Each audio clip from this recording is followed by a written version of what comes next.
Hello everybody, this is Bill from goodkarma.net, and we're going to do our walkthrough of a demo for FreedomScript, a embedded macro language for Unity. So we'll do a simple, we'll walk through a simple project here that'll show how to connect FreedomScript's virtual scripting environment and take some information and do something with it in Unity. So it's a very simple project. It'll be quick to do. I do describe it on our website. If you go to our website, www.goodkarma.net, you'll see some quick start guides and some language definition links. This one we'll assume you have some basic Unity knowledge and some basic C# scripting knowledge. It is it's along the lines of this demo here. This program is Quick Start. This one does something a little bit different. It does a more of an animation type thing. What we're going to do in our project, which is the simple subroutine project, we're just going to have have FreedomScript call a function with keywords that we'll define in our C# script, and then print that to the Unity console. Our script in this project is just going to run once. It's ideal for modders or some sort of level setup script that may load different assets, or possibly the values for different assets if you may be modding something, or on level setup if you wanted to change it due to someone's difficulty. So again, it's going to be a run once script, and all we're going to do here is print to the Unity console. Doesn't sound too exciting, but in reality, it demonstrates how to make that connection between the two, and then you build upon it. So if you open up and when you import the package into Unity, what you'll see is something like this. You'll have a Freedom demo folder, and it'll have some PDFs that'll describe the FreedomScript language. README first, which you should read first, and then some folders. And down in the folders, you'll see there's a scripts folder with some of the demo scripts that we'll be using, and we'll use as a guide in our project today. But the most important thing is the interpreter, or the DLL. This is a DLL that contains all the functionality of FreedomScript, and all you do is need to drop this one DLL into your scripts folder on your project, and you'll enable FreedomScript. So again, the one DLL, just put it into the scripts folder, and FreedomScript is enabled. If you look at some other folders, we have a FreedomScript demo folder, and inside of that folder we'll see two very simple text files: simple subroutine demo and block move demo. These are the text files that contain the FreedomScript for your project, and we will be using one of those. So let's quickly just load up our demo project. And to show what where we're about to create, we will go to our Freedom demo, our top folder, and we'll go to examples, and we will simple subroutine demo scene. We'll load that, and I'll drag that out of the way. And as you can see, it's an empty scene, not too exciting, right? But actually a lot is going on here. If you look here, we created a game manager. It's an empty game object in Unity. Has no visual interface. It's just there to hold something, but that's very important because that will give us access to a lot of the mono behavior or the Unity functions. And what we've done is create a script, a simple subroutine script, and we've attached it to that game object so it runs. And when we hit the play button, we'll see the game is running, and we'll go to the console, and a whole bunch of things are printed out. If we see here, we did some regular printing to the console. We printed the name of our file, and then we printed my name is Billy, now my name is Felicia, run once, and then we did it again, and we ran the script twice. And we'll take a look at that and how to create that, but it shows, it doesn't look too exciting, but it shows the link between FreedomScript and Unity. And we'll just jump right into the project here. So let's go up here, and we'll just create a new scene. So it's empty. Oops, I forgot to stop it. There we go. We'll create a new scene because it's empty. If you notice, nothing is in our scene at all. So the first thing we're going to want to do in the example I showed you was create an empty object. And we'll just create an empty game object, and we'll call it the game manager.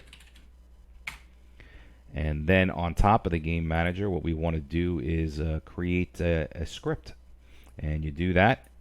I'll go right in here to our scripts folder, And I'll right click and hit create C# script, and we'll name that simple demo, just not to be confused with the other scripts. The simple demo. And then in simple demo, what we'll do is we'll just take that, and I'm going to drag and drop it right onto our game manager object. So again, what we have is nothing else in the scene. There's just the game manager and the simple demo script. And that's enough to get started. So as you know, if you click on the name of the script, simple demo, that'll bring up whatever IDE that you're using. I use Visual Studio, and it brings up the scripting window for simple demo script. So we are going to just make a couple of changes. We're not going to run the start or the update function, so we'll just get rid of those. But what we do need is to access a couple of built-in functions. So we're going to do some using statements.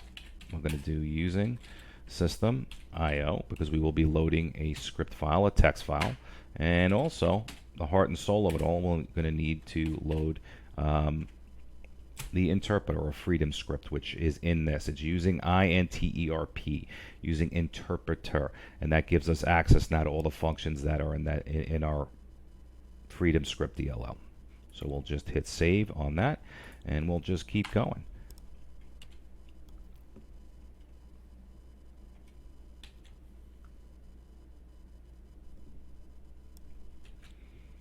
The first thing we're going to need is a place to hold our freedom script interpreter, and we're going to create a variable at the class level in our simple demo script. And it's good to create these variables at the class level as far as the interpreter variable, because that'll keep it in scope and allow us to access it as long as this game manager object is alive. When the game manager object gets destroyed, of course the variable and the interpreter, or the connection to the freedom script virtual scripting instance, is also destroyed. So let's just very simply create a variable type of interpreter, and we'll call it interp. Now next, we're going to need access to the awake function that's built into Unity. Now why is it built into Unity? Very basically, the simple demo class that we created here is derived from mono behavior. Mono behavior has an awake function. We have access now to the awake function in our script. Awake is a good place to put run one type scripts in there. If you're only going to run the script once, such as a level setup or modding of some type, awake is great. When the object gets created, the awake event gets fired, and this function will run. So this is the perfect place to actually create the object itself, the interpreter object. So we'll just go interp equals, and we'll do a new, because we're creating a new one, interpreter, and notice it takes no parameters or anything. It's that simple, one line of code. Now the object is created. Now the next couple of lines we're going to type in are really just to find the path name to our freedom script file, which is a regular text file. It could be anywhere. It could be on your hard disk. It could be on a website somewhere. So this is going to change from implementation to implementation, but for ours we're just going to use the Unity built-in application object to find our data directory, then append a couple of subfolders on there. What I'm going to do is just paste some code in there, and very simple. We create a string called file name, and like I said, we use our application data path function built into Unity, and tack a couple of folders: freedom script demo. That's the folder path, and then the file name we're going to use a simple subroutine demo.txt, and that matches the file here, as you can see.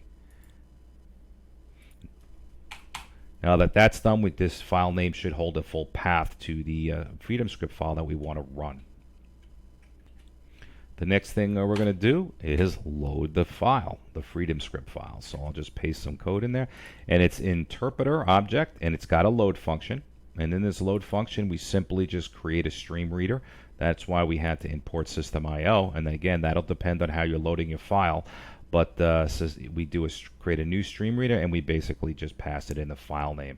Now the script is loaded into the Freedom Script interpreter, and it is actually ready to run at this point. We're going to add a little bit more to the script. I wanted to keep it simple, but I think it's important to demonstrate how to handle errors. But at this point, our next line could easily be just to run the script. But we're going to just add some error checking in here for to show. So what I like to do on the load functions is just encapsulate it into a try-catch block, which will catch any errors. So I'll take our load function and I'll just cut it in here, and I'll paste it into our try block. And the things that we want to catch, pretty simple. I'll just redo this. And the first thing we're going to probably want to catch is syntax errors in our Freedom script. We don't know who the author is. He may not have tested them. It may be someone new to programming, or everybody makes mistakes. So built into the Freedom script is a error object called syntax error. And what that does is catches any code errors, text errors that you're going to have in your script, in your Freedom script. This is not to be confused with the C# syntax error. This is error in your Freedom script. And then, of course, we'll just put sort of a catch-all. You never know when you go to an outside file system, and we'll just put a very simple exception to catch anything else that may fall through their cracks, so we can handle it gracefully. And I won't put any implementation here, but obviously you would do something. If you had a syntax error, you could report that out to the user or a log file or something like that. If we look at our exception object, you'll see that it has a message property, and from Freedom script, the column, the row number, any other type of messages, such as I should have expected this or we saw that, will be stored in that message property of the exception. But for now, we'll just leave them blank. I just want to demonstrate that feature. Now, if everything loaded correctly and we had no errors, we'll just simply use the built-in Unity function to print to the console, and we'll say print file loaded, and then we will tack on the file name variable. So it gives us an indication in our Unity console window what file was loaded. So now, there's one other thing for this example we want to do is we're going to create a function called fsPrint. And all this is going to do is take a string variable, and it's simply what to print. And we'll create that function.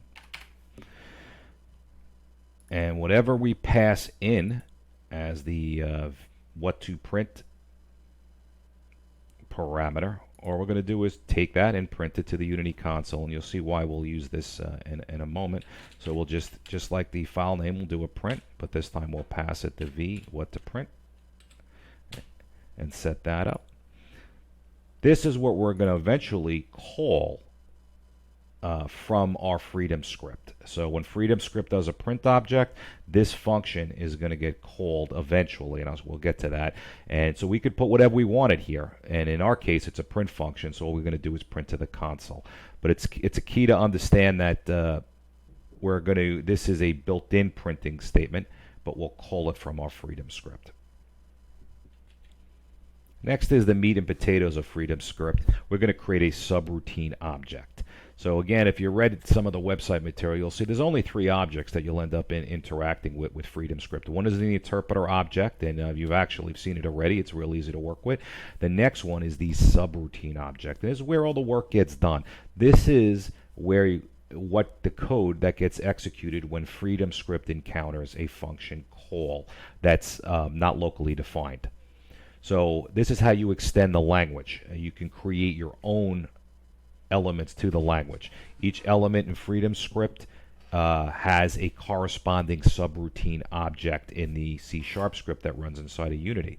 And they're real simple. They're self-defined classes, give you a lot of flexibility. And this design and this approach is what makes FreedomScript great, because you can design what you want, expose what you want to the author, even dynamically. So we'll get right to it. We'll create a subroutine class, and we'll just stick it in here. Now notice it's not in the awake function, but it is in our class definition. So here's our script class, which is simple demo. We're going to be inside of that, and we're just going to create a class, a public class called, and we'll call it print from subroutine. And then I'm going to tack on the end of that the actually, let's name it print from script subroutine. I like to tack on the word subroutine to the end of it. It just helps me remember that this is a subroutine class and not something else, in case you have similar names such as print. So this class is called print from subroutine, and the only thing we need to do is derive it from subroutine, which is a built-in class that FreedomScript has. So you put the colon and the subroutine there, and you're all done. Put some brackets in there, and that class is defined.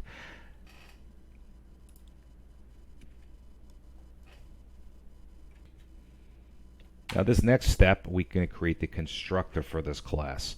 You could create an empty constructor if you wanted, but in our case, we're going to want something from our FreedomScript. So we're going to take a string from our FreedomScript, and that'll get passed into this object, but we want to do something with that. And we're going to take a reference to the object that created us, or the parent. Now, what is the parent in this case? The parent is this. It's the simple demo class that we exist in. They're going to create us here in a moment, and we're just going to take a reference to that class. It's set up this way to give you maximum flexibility for your design. Sometimes you'll need a reference back to the class, sometimes you won't. If you were just doing some type of internal calculations or updating variables that the FreedomScript could read, you would not need a reference back to its parent. In our case, we want to use a function that belongs on the parent. So as I described before, we're going to want to use this print function, this fs print function. So therefore, we need a way to get back to that print function. So the way to get back to it is we will create a variable at the class level again, and this variable is of simple demo type, and we'll call it _parent. So there's no confusion. So that's at the class level. So as long as this subroutine object lives, this variable will stay in scope. And then from there, we just need to create our constructor. And everybody should be familiar with what a constructor is, but it is the function that gets called when you create the object. So we will create a public constructor, and C# will know it's a constructor when you start it with the name of the class that you're creating. In our case, it's print from subroutine. That's the name of our function, and we're going to pass it in, like I said, a variable that the parent variable. So that's of type, if you look up here, simple demo. So we're going to call it that type, simple demo type, and we'll call it, I use V, and we'll call it parent, and we'll finish that function. And it's very simple. So if we look at our subroutine class, we just declare it, we derive it from subroutine, we can give it a name we want. The name's really not important. We'll talk about that in a minute. We're going to define somewhere else what keyword we're going to look for in the FreedomScript, but you know, you have a lot of flexibility. I like to tack on, like I said, subroutine at the end just to remind me.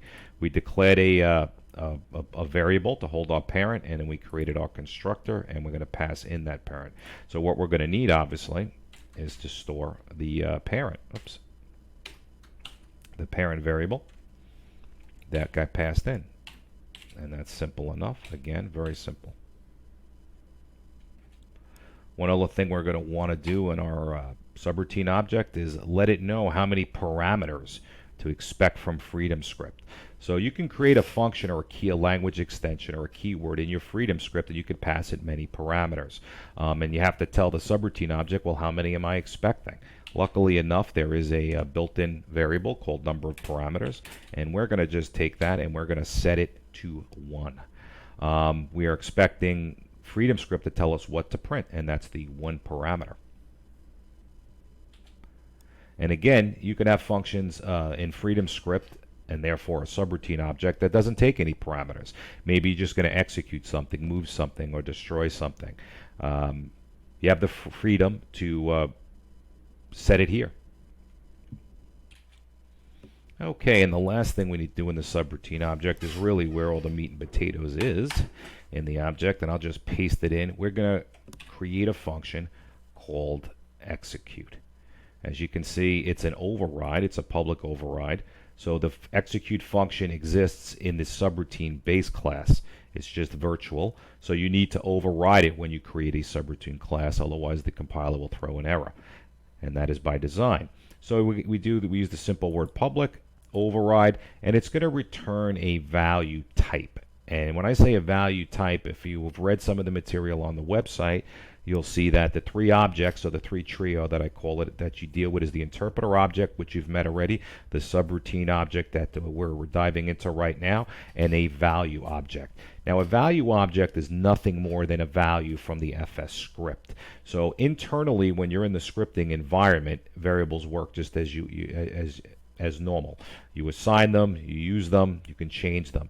When those variables get passed back and forth between this Unity C# scripting environment and your Freedom script scripting environment, they get wrapped up in a value object. And we'll visit that in a little bit, but real easy to deal with. Just remember, we're going to return that type of object, of value.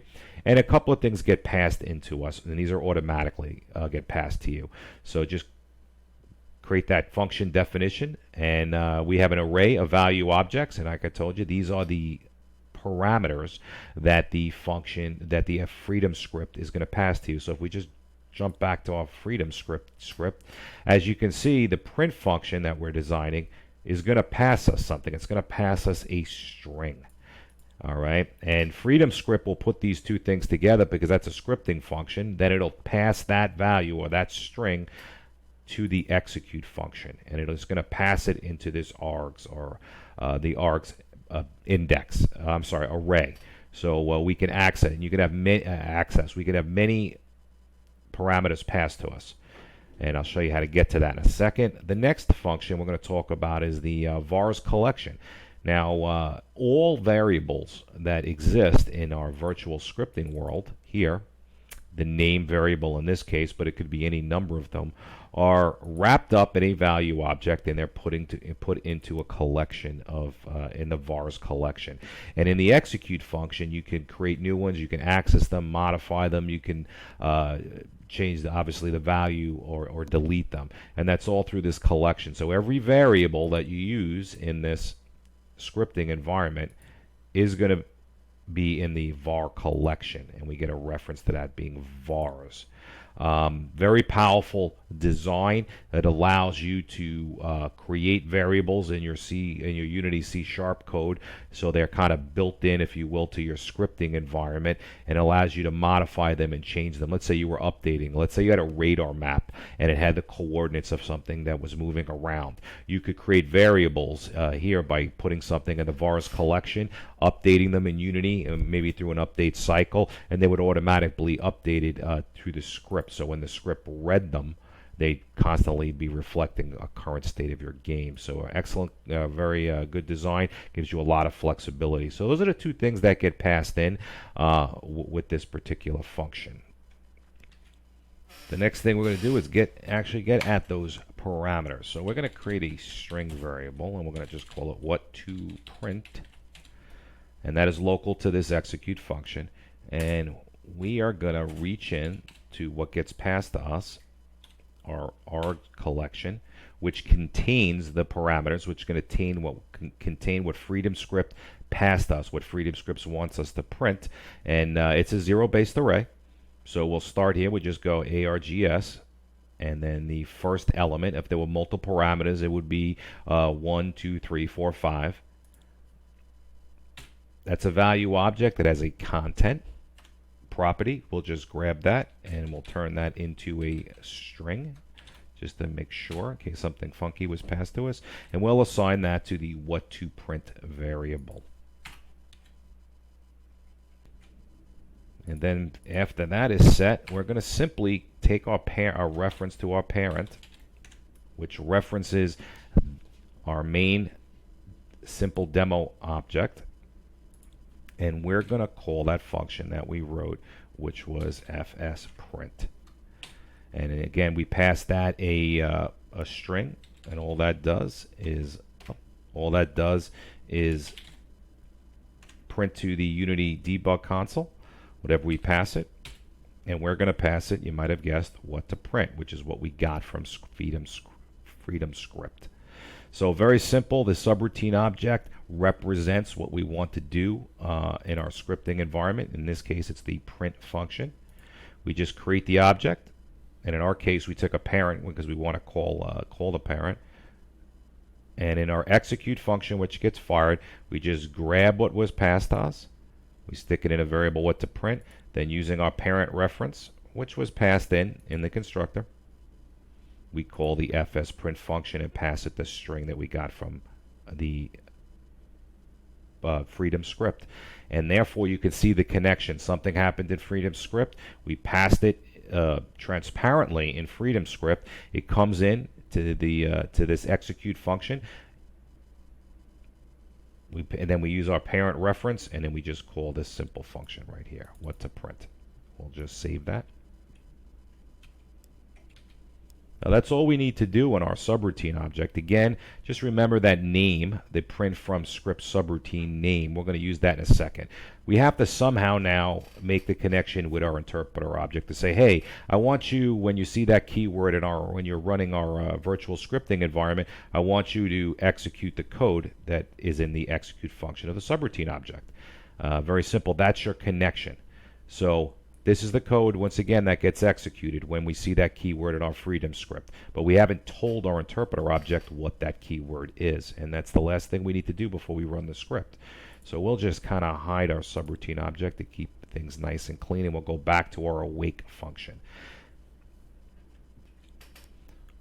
And we'll go back before we loaded our script. And we'll just click in there in our try block. And very simple one-liner again. Our interpreter object has a built-in function called register subroutine. So we're going to call that. And the first parameter that it wants, as you can see, is a string.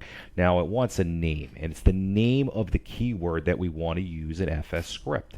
And here's where we define that. So in our case, if you remember, it's simply print.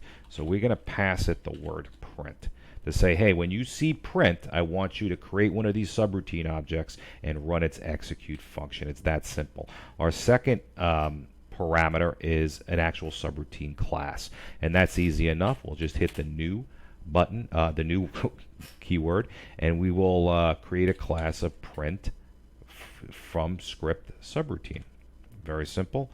That constructor, like we said, we pass it a reference to our parent, and that's what it's asking for. And the parent is this object, so we will just simply pass it to this keyword. So it looks like a lot of code, but it's actually real simple. So we call the interpreter's register subroutine function. We give it a name. This is the name that we want to see in our FS script virtual environment. Again, print. Then we create the subroutine object and pass it in a reference to ourselves. And if you go down here, that's why each keyword that you define that you want your FS script to have has a corresponding subroutine object. So it's that simple. It's one subroutine object, one keyword, and then we just register it. So now we've registered this subroutine, so it'll recognize it in our scripting language. We've extended our virtual scripting language. We load the scripting language, and now we're going to run it. To run it, like most things in Freedom Script, are very simple. We're still in the try block. We'll just take our interpreter variable, and that has a run function, and it's that simple. Now, there are multiple ways to run the script, as we talked about. You could run it in all at once, is what we're doing here. So we just want the script to run one time. It's in the awake function. But there are other ways, and we look at that in other demos. Our move block demo runs it continuously throughout the life of a Unity project. In this particular case, though, we just want it to run once. So it has an enumerator in there called step by step, and we're going to say step by step no. That's what we're going to pass it. And what that tells Freedom Script is, hey, just run the script from start to finish and then return to us. So in this case, it's perfect for this type of thing. And again, if for a level loading or a modding environment, this is probably how you're going to want to do it. So we are done here.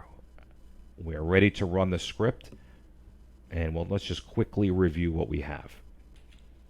So to set up any type of virtual scripting environments, it's simple as just about 3 or 4 lines of script. First, we add the reference into our C# script. We create the variable. We created our interpreter variable. In our awake function, and as you'll see in other ones, there'll be different places, but in here, we've created the object itself. All of this code just tells the interpreter where the file is. Then, any language extensions that you may have, and what I mean by that is any keywords that you've defined in your script. In our case, it's print. Could be anything.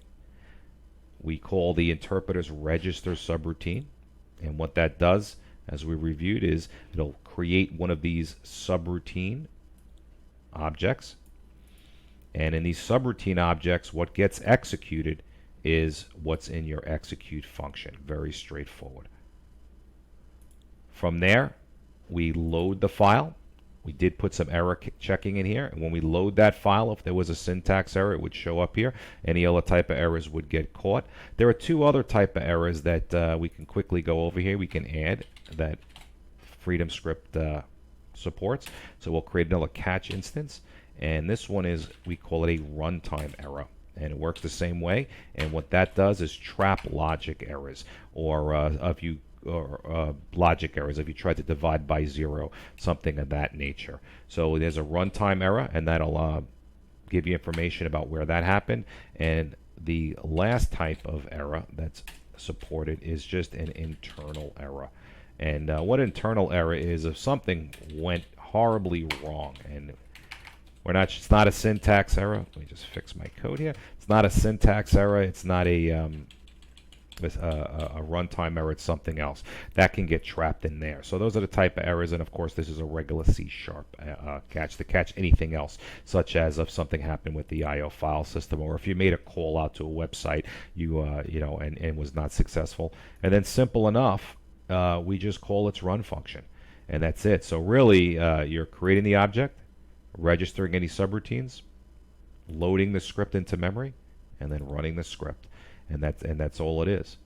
So let's save this, and we'll jump back to our Unity project. And if we did everything correctly, we should not see any errors. And we don't see any errors. And as you might expect, all this project is going to do is print to this console window. So if we hit the run button, it's run, and we'll look over at the console tab, and we see something. It says file loaded, and it gives us the path of the file. My name is Billy, and then my name is Felicia. So if we look back, that's exactly what we wanted our script to do. Let's just maybe instead of Billy and Felicia, let's take it and put the name is Billy and Tom, just to show you that it's running the external file. So we'll save that text file. We'll go back into Unity now. We'll clear anything, and we'll run the project again. Now if we look at our console window, it says my name is Billy. Now my name is Tom. And there you have it, successful project. Again, it's a very simple one, but it shows you how to make the connection, and that's really all you need. Now you can put any functions that you want to build in to your FS script language. You know how to do that, and again, that's all done through defining the keyword and creating the object that will represent that keyword. That object that represents that keyword is your subroutine object, and in your execute function is where whatever code you want to manipulate in Unity or outside of Unity. Right there, that fires, and then when you want to run it, it's very simple. It's just interpreter run. So we'll go over in our next example how to do something that'll have set up a script that constantly runs, and obviously that won't be done in the awake function. We want it to continuously run. But this is a great example of level setup or a modding type of environment, and a good example of how to make the connection between Freedom Script and your Unity project. I hope you enjoyed this, and look for our next project. You'll always be able to find our latest examples and documentation on our website, goodcalmer.net, and I appreciate your time. Have a great day.